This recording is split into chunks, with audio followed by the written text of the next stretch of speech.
Bonjour à tous, je suis hyper contente d'être avec vous pour cette nouvelle vidéo de décryptage de séances d'hypnose. Donc je m'appelle Aurélie Janot, je suis hypnologue, formatrice à l'Arche, spécialisée dans le décryptage de séances. Je vous rappelle que mon parcours c'est l'audiovisuel, je viens de ce milieu-là, donc quand j'ai fait de l'hypnose, je me suis dit allez, pourquoi pas ramener les deux compétences ensemble, et ce qui en ressort, c'est bien évidemment le décryptage de séances filmées.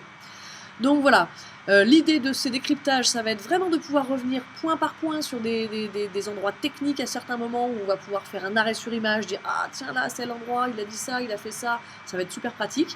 Il y a aussi des moments où on va s'en servir pour de la stratégie, de dire top, à tel endroit, voilà ce qu'il a choisi, mais on aurait pu choisir ça ou ça ou ça, parce que finalement une séance d'hypnose c'est ça, c'est des choix qu'on fait à certains moments qui font qu'on s'oriente dans une direction ou dans une autre. Alors avant de démarrer, je vous rappelle qu'on peut se retrouver facilement sur le forum Network, que ce soit sur le forum ou sur le fil d'actualité. On peut se retrouver pour poser des questions, moi je répondrai, je serai là, et puis même entre vous, vous pouvez échanger bien évidemment. C'est le but aussi du fil d'actualité et du forum.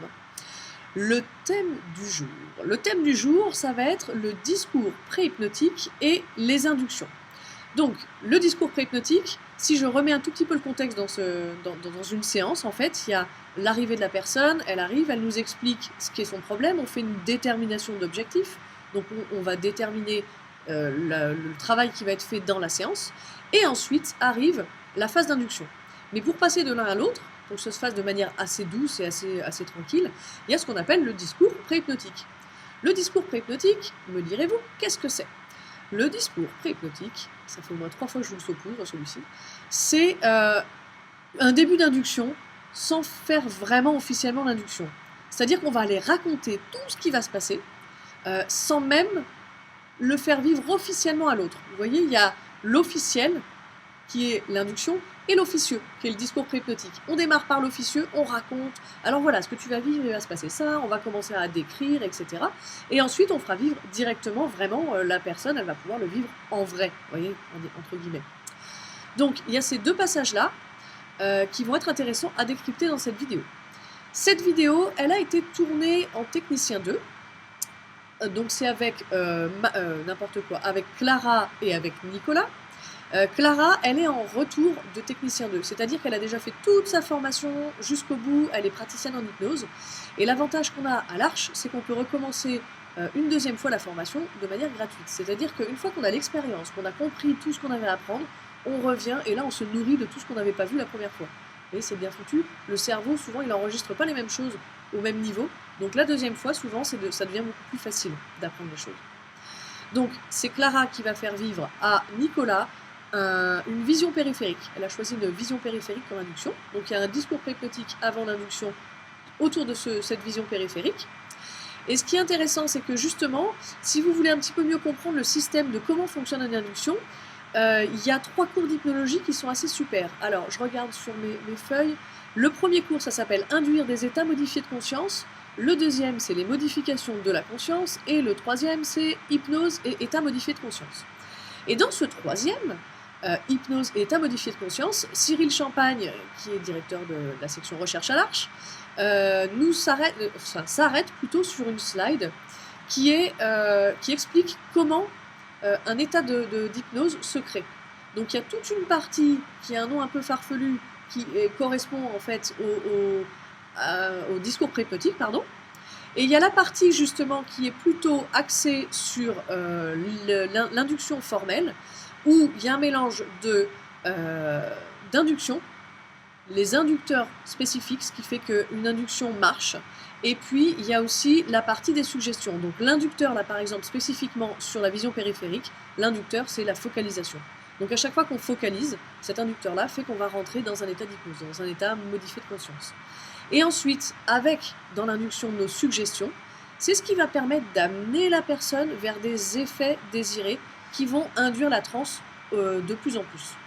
Donc ça, dans cette phase-là, c'est aussi ce qu'on va décrypter. Donc une partie discours pré-hypnotique, la partie qui va s'occuper vraiment de préparer la personne à vivre cet état-là, qui va préparer le cerveau à vivre les choses, et la partie induction formelle qui va mélanger les inducteurs, la focalisation, et les effets désirés pour le lier à un effet de transe, les effets désirés étant nos suggestions. Donc voilà, si vous êtes prêts, c'est parti pour la vidéo. 3, 2, 1, go! Quand même, juste avant qu'on démarre, je reviens rapidement sur ce qu'est une induction par vision périphérique. Donc le principe, il est assez simple. On demande à la personne de focaliser son attention sur un point, de voir de quelle manière, quand on focalise son attention, ça crée déjà quelque chose. Donc le fameux ça crée déjà quelque chose, c'est un effet désiré. Donc on va voir lequel elle va utiliser finalement, Clara. Et puis ensuite, on défocalise. Donc quand on défocalise, on ouvre le champ de vision. Et de la même manière, quand on demande à la personne d'ouvrir le champ de vision, ça permet d'aller placer là aussi des effets désirés. Donc voilà un peu succinctement ce qu'est une vision, une induction, on va dire, par vision périphérique. Allez, c'est parti, ce coup-ci, on écoute vraiment ce que fait Clara. Alors Nicolas, ça va? Ça. Je vais t'expliquer ce qui va se passer là. Je vais faire ce qu'on appelle une induction. Tu vas rentrer dans un état d'hypnose. Alors en vrai de vrai, quand on est en séance, on ne dit pas aux gens je vais faire une induction. Là, c'est un petit peu l'exercice qui fausse, qui biaise, mais voilà, c'est des langages un petit peu techniques qu'on n'utilise pas en séance, bien évidemment. Ce qui va se passer, c'est que je vais te demander de faire quelque chose. Je vais te demander de focaliser un point, mais ne le fais pas tout de suite. Hein. Ouais. Je vais attirer ton attention sur un point précis, et toi, tu vas te focaliser sur ce point. Et tu vas pouvoir commencer à observer comment ce point, rien qu'en portant ton attention dessus, il commence à changer de forme, de contraste, de couleur, et comment ça commence déjà à provoquer quelque chose à l'intérieur de toi. En portant ton attention à l'extérieur et en voyant les choses se modifier, ça commence à modifier des choses à l'intérieur. Il y a déjà comme un début de transe qui commence à se faire sentir.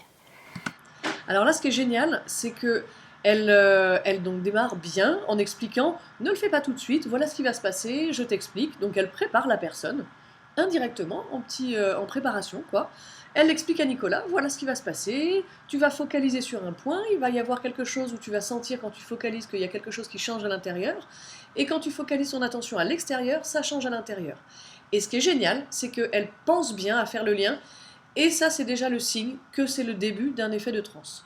Donc elle a la focalisation, premier effet désiré, il va y avoir quelque chose qui va changer quand ça va se troubler, que les lumières vont, je ne sais plus exactement quel terme elle utilise, hein, que les lumières vont se modifier, tu vas pouvoir sentir ce qui change dedans. Donc premier effet désiré, il y a quelque chose qui change dedans, et c'est déjà le signe que c'est un effet de transe. Donc ça, parfait, nickel. Et puis on va aller plus loin encore dans l'expérience. C'est pas fini. Ensuite, ce que je vais te demander, c'est de commencer à ouvrir ton champ de vision. Tout en gardant ton attention bien fixée sur ce point, c'est comme si tu pouvais ouvrir un panoramique un peu plus grand, où tu commences à voir les choses autour. Alors on va le faire progressivement, on va commencer par un côté, puis un autre. Et en même temps que tu ouvres, que tu défocalises, tout en ayant une partie de ton attention qui est sur ce point précis, c'est comme si à l'intérieur de toi, ça ouvre d'autres choses, ça permet autre chose. Parce que tu es en train d'ouvrir ton champ de perception, du coup, il y a d'autres mouvements qui se créent, comme une ouverture, des sensations nouvelles qui apparaissent et qui commencent à permettre à l'état d'hypnose de s'approfondir encore davantage. Ce qui est chouette aussi là dans ce qu'elle fait, c'est au tout début, elle dit « et puis on va continuer parce que c'est pas fini », donc elle crée aussi du jeu, elle crée du rapport, elle crée de l'envie quelque part. Et ça c'est super important quand on fait dans un discours préhypnotique. Si on donne pas envie à la personne de nous suivre, la personne elle va se dire bon, ouais d'accord ton truc super. Là il y a tout un côté où voilà ça va se passer comme ça va se passer comme ça. C'est assez doux en plus ce qu'elle propose, donc on la suit assez facilement. Il y a autre chose aussi que je trouve assez chouette, c'est que dans tout ce qu'elle fait, elle dit les choses, mais en plus de ça elle les mime. C'est-à-dire qu'il y a en même temps le langage verbal qui explique ce qu'elle est en train de faire. Et il y a toute la partie du corps, tout le non-verbal, où du coup, là aussi, en fait, on sait déjà. C'est focaliser un point, ouvrir ton champ de vision. Et là, elle explique que ça va ouvrir aussi à l'intérieur. Donc, elle le mime bien, ce qui fait que la personne, en fait, elle sait déjà tout ce qui va se passer. Et c'est ce qui fait que derrière, ça va être encore plus facile pour Nicolas de le vivre, parce qu'elle lui a très très bien expliqué.